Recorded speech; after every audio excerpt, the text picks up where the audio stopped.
Everyone, welcome to my YouTube channel. My name is Savita. आज के video में मैं आपके लिए होम्योस्टैसिस का क्वेश्चन लेके आई हूँ एनाटॉमी के अंदर। तो गाइस, इस वीडियो के अंदर है ना, मैं सिर्फ और सिर्फ जो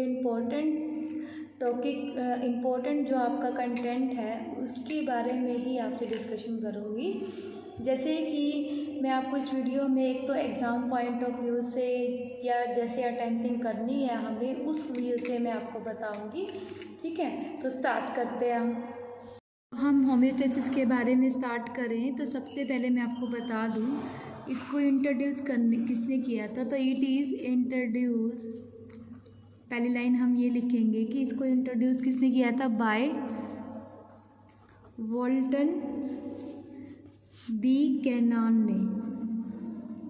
तो जब भी हम एग्ज़ाम पॉइंट ऑफ व्यू से जब भी हम अटेम्प्टिंग करेंगे तो इसको हम ब्लैक पेन से अंडरलाइन कर लेंगे, यानी कि जो इसकी जानकारी है इसको किसने किया था, वॉल्टन बुकैनन ने। तो सबसे पहले मैं आपको ये बताना चाहती हूँ कि होम्योस्टैसिस होता क्या है।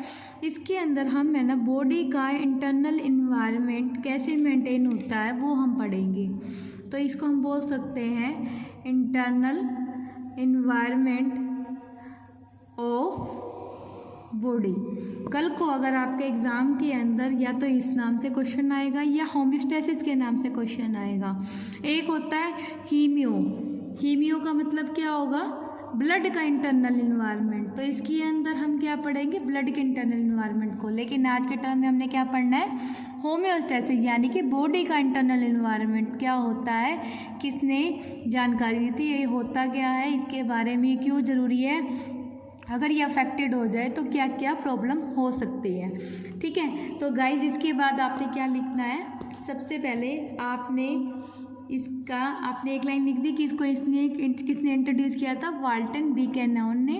ठीक है, सबसे पहले आप इसके बारे में क्या लिखोगे, मीनिंग में आप क्या लिखोगे, होम्योस्टैसिस क्या होता है, it is the internal environment of body. ठीक है, जैसे कि आपने मीनिंग लिख लिया कि होम्योस्टैसिस का मीनिंग क्या है, it is the internal environment of body. उसके बाद आप क्या लिखोगे, डेफिनेशन की अगर बात करें तो डेफिनेशन में आप क्या लिखोगे कि अकॉर्डिंग टू, तो अकॉर्डिंग टू की शॉर्ट फॉर्म लिख रही हो, अकॉर्डिंग टू, मैं इसकी शॉर्ट फॉर्म लिख रही हूँ वॉल्टन की, बुकैनन। अगर हम इसके अकॉर्डिंग अगर हम इसकी डेफिनेशन पढ़ते हैं तो ये क्या होता है, it is the internal environment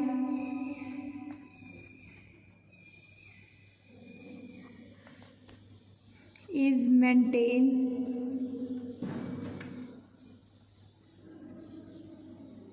and ensured. या फिर आप सीधी लैंग्वेज में आप लिख सकते हैं और करके दूसरी डेफिनेशन भी आप लिख सकते हैं कि it is refer to the mechanism by which the constant by which the internal environment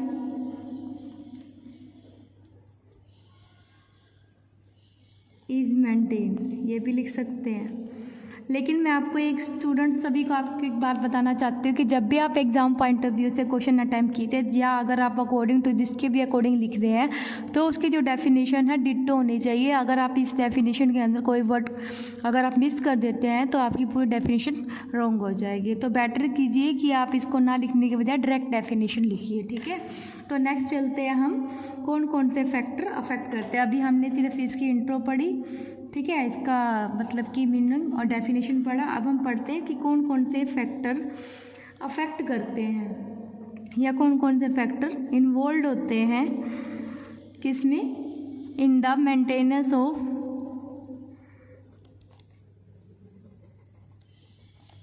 internal environment में। अब मैं आपको एक बात बता दूं कि जो भी हम ये पढ़ने वाले हैं या फैक्टर जो भी इन्वॉल्व होते हैं हमारी बॉडी के टेम्परेचर को इन्वॉल्व करते हैं, आप इसको अपने आसपास सोच के देखिए।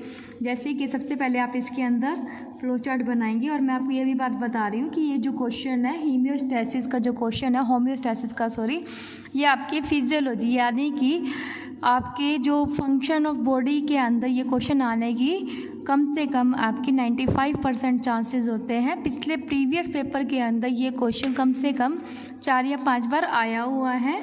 तो आप सबसे पहले इसके अंदर फ्लो चार्ट बनाएंगे। तो फैक्टर अफेक्टिंग के अंदर कौन कौन से, जैसे कि आप सपोज करिए सबसे पहले तो हमारा फैक्टर आता है टेम्परेचर का, ठीक है। तो दूसरा फैक्टर आता है हमारा वाटर एंड इलेक्ट्रोलाइट बैलेंस का, ठीक है, कि ये चीज़ अफेक्ट करती है, ठीक है। तीसरा फैक्टर हमारा क्या आता है, मेंटेनेंस ऑफ पीएच का, यानी कि पावर ऑफ हाइड्रोजन वैल्यू का। नेक्स्ट आता है हमारा रिमूवल ऑफ वेस्ट प्रोडक्ट का, या removal of metabolic end waste product, ये भी लिख सकते हैं आप। और नेक्स्ट फैक्टर आता है हमारा न्यूट्रिएंट का। तो स्टूडेंट्स, मैं आपको एक बात बताना चाहती हूँ कि जितने ज़्यादा हम फ्लो चार्ट बना के क्वेश्चन को अटैम्प्ट करते हैं उतने मार्क्स हमारे ज़्यादा मिलते हैं एग्ज़ाम में। तो ये एक एग्ज़ाम गेनिंग का एक मेथड है जो कि मैं आपको इस वीडियो के ज़रिए आपको बताना चाह रही हूँ। तो अब हम एक एक हेडिंग बनाकर इसके बारे में लिखेंगे। जैसे कि पहली हेडिंग मैंने बनाई पीएच। पीएच के अंदर आप क्या लाइन लिखना चाहते हो, आप ये लाइन लिखोगे कि इट इज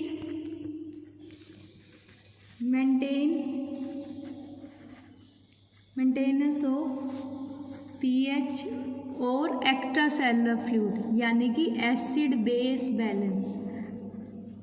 तो ये मैं आपको क्या, ये जो होम्योस्टैसिस है ये हमारी बॉडी का जो इंटरनल इन्वायरमेंट है, सबसे पहले पीएच फैक्टर इन्वॉल्व होता है हमारी बॉडी के टेम्परेचर को मेंटेन करने के लिए। नेक्स्ट फैक्टर होता है हमारा, आता है हमारा टेम्परेचर। अगर हम टेम्परेचर की बात करें तो टेम्परेचर भी हमारी बॉडी के अंदर होम्योस्टैसिस, यानी कि जो हमारी बॉडी का इंटरनल इन्वायरमेंट है, ये भी फैक्टर इन्वॉल्व होता है, ठीक है। यही फैक्टर अफेक्ट करते हैं। तो टेम्परेचर में क्या लिखोगे कि जो रेगुलेशन ऑफ बॉडी टेम्परेचर, या इट रेगुलेट, सीधा लिख सकते हो आप, it regulate the body temperature, ठीक है। नेक्स्ट आता है हमारा फैक्टर कौन सा इन्वॉल्व होता है, वाटर एंड इलेक्ट्रोलाइट का। तो वाटर एंड इलेक्ट्रोलाइट बैलेंस के अंदर आप क्या लिखोगे कि हीमियोस्टैसिस, इट मेंटेन, सीधा ही लिख सकते हो आप, it is maintain of water and electrolyte balance. Next हमने क्या लिखा था, देखो टेम्परेचर हो गया हमारा, पीएच हो गया, वाटर हो गया, ठीक है। नेक्स्ट आता है हमारा न्यूट्रिएंट। तो न्यूट्रिएंट में आप क्या लिखोगे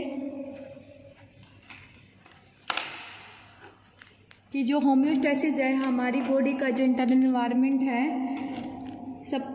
सप्लाई ऑफ न्यूट्रिएंट की वजह से मेंटेन होता है। Supply of nutrient, oxygen and enzyme and hormone, यानी कि इनकी सप्लीमेंटेशन से हमारी बॉडी का टेम्परेचर मेंटेन होता है। आगे हमने पढ़ा था रिमूवल में कैसे, अगर हमारी बॉडी के अंदर रिमूवल ऑफ मेटाबॉलिक का मतलब जो चीज़ें मेटाबोलाइज हो रही है हमारी बॉडी में, ठीक है, यानी कि पाचन शक्ति के बाद जो चीज़ें पच जाती हैं, या अदर वेस्ट प्रोडक्ट, ये भी हमारी बॉडी के इंटरनल इन्वायरमेंट को मेंटेन करते हैं। तो removal of metabolic and other waste product is maintain by, या it is regulated by, is regulation of homeostasis. तो स्टूडेंट्स मैं आपको बताना चाहती हूँ कि यही फैक्टर हैं जो कि हमारे होम्योस्टैसिस यानी कि इंटरनल एनवायरनमेंट में इन्वॉल्व होते हैं, और यही फैक्टर हैं जो कि इसको अफेक्ट करते हैं। अब नेक्स्ट आता है कि रोल ऑफ बॉडी, यानी कि हमारी बॉडी कैसे रोल करती है। ठीक है, तो डिफरेंट होम्योस्टैसिस के अंदर तो आप इसमें लिख सकते हो कि हमारी बॉडी एक नॉर्मल रोल प्ले करती है। ठीक है, तो इसको ना हम किस में लिखेंगे, मैकेनिज्म ऑफ एक्शन के अंदर, या आप इसको लिख सकते हो मोड ऑफ एक्शन के अंदर। अगर हम मोड ऑफ एक्शन की बात करें या मैकेनिज्म ऑफ एक्शन की बात करें तो इसमें आप सीधा लिखोगे द ह्यूमन बॉडी प्ले, यानी कि जो ह्यूमन की बॉडी है वो नॉर्मल, वाइटल का मतलब क्या होता है, normal, vital role in the maintenance of internal environment, यानी कि जो ह्यूमन की बॉडी है वो नॉर्मल रोल प्ले करती है इंटरनल इन्वायरमेंट में। सीधा लिख देना उसके बाद कि जो होम्योस्टैसिस है वो एक कॉम्प्लेक्स फिनोमेना है। क्या है, कॉम्प्लेक्स फिनोमेना, यानी कि एक जटिल फिनोमेना है जिसको हम ऐसे बता नहीं सकते, फिनोमिनन है। तो इसके अंदर लिख दोगे it include 2 types of mechanism of action, यानी कि इसके अंदर है ना 2 तरह से मैकेनिज्म ऑफ एक्शन है जो कि रोल प्ले करता है। तो वो कौन कौन से हैं हमारे, एक तो नेगेटिव फीडबैक है, नेगेटिव फीडबैक मैकेनिज्म, और दूसरा कौन सा है हमारा, पॉजिटिव फीडबैक मैकेनिज्म। अब नेगेटिव फीडबैक और पॉजिटिव फीडबैक इसको हमने समझना है कि इसके अंदर ये कैसे काम करता है। अब देखो ना, अगर नेगेटिव की बात करें तो इसके अंदर आप ये लिखोगे नेगेटिव फीडबैक मैकेनिज्म के अंदर,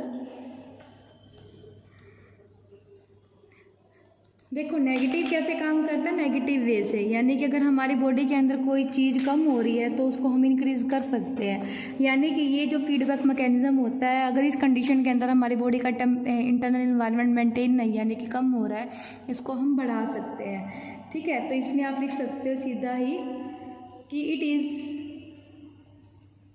कंसिस्ट ऑफ ए सीरीज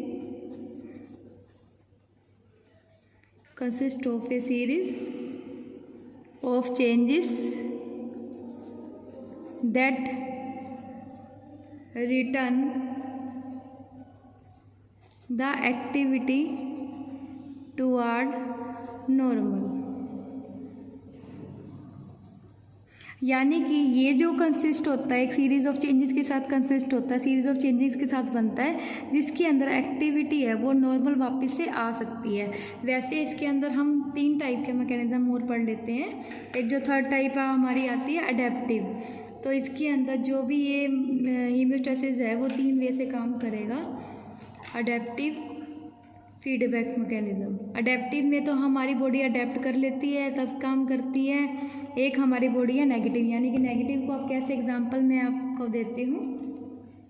ठीक है, देखो इसके अंदर मैं आपको देती हूँ व्हेन द ब्लड प्रेशर, यानी कि जो भी बीपी है वो सडनली राइज कर जाता है, सडनली राइज और लो।